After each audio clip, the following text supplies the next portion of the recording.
राधे राधे दोस्तों, कई बार जीवन में कोई अनजान इंसान अचानक आता है और हमारी बड़ी मुसीबत टाल देता है।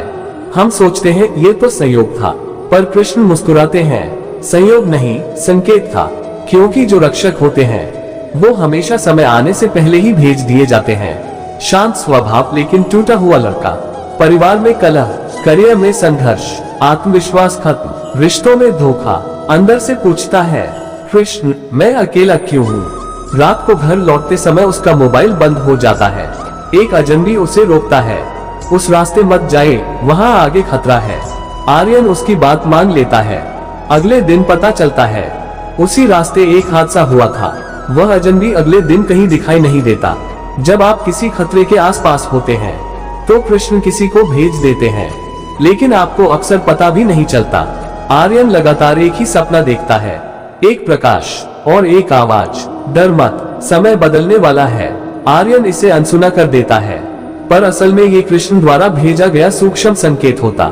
गंगा किनारे बैठा होता है, एक बूढ़ा व्यक्ति आता है। हर संकट आने से पहले भगवान रक्षक भेज देते हैं, बस तुम पहचान नहीं पाते। वह बूढ़ा उसकी आंखों में देखकर कहता है, जल्द ही तुझे कोई ऐसा मिलेगा जो तेरी रक्षा करेगा, तेरे जीवन का रास्ता बदलेगा। आर्यन पूछता है, आप कौन है? वह मुस्कुराता है, बस तुम्हारे रक्षक आने वाले हैं। आर्यन की जिंदगी में एक नया पात्र आता है, सिया, शांत, आध्यात्मिक और समझदार। अचानक ही उसकी मदद करना शुरू कर देती है। करियर सलाह, भावनात्मक सपोर्ट, डर हटाने वाला मार्गदर्शन। आर्यन पूछता है, तुम मेरी मदद क्यों कर रही हो?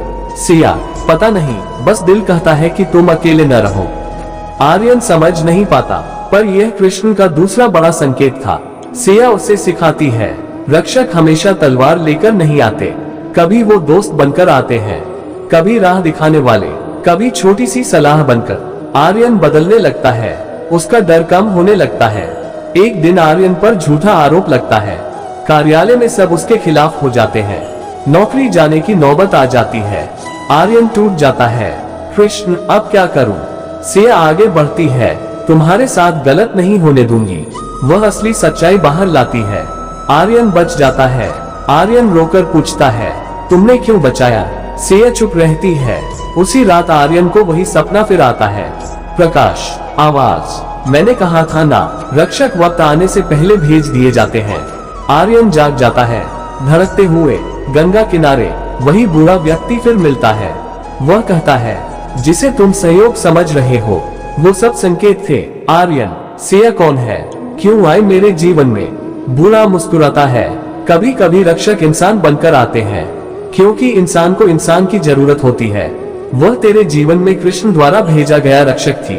आर्यन आश्चर्य में पूछता है, आप कौन है? वह बूढ़ा धीरे धीरे तेज प्रकाश में बदलने लगता है। कृष्ण का स्वर, जब तू टूटा हुआ था मैंने संकेत दिए, जब तू अकेला था मैंने रक्षक भेजे, जब तू डर गया मैंने तुझे सहारा दिया, मैं हमेशा तेरे साथ था। आर्यन रो पड़ता है, प्रभु मैं आपको पहचान नहीं पाया। प्रकाश गायब हो जाता है, बांसुरी बजने लगती है। याद रखना, कृष्ण कभी भी अपने भक्त को अकेला नहीं छोड़ते। संकट आने से पहले ही रास्ता बना देते हैं और रक्षक भेज देते हैं। बस संकेतों को पहचानना सीखो। जय श्री कृष्ण।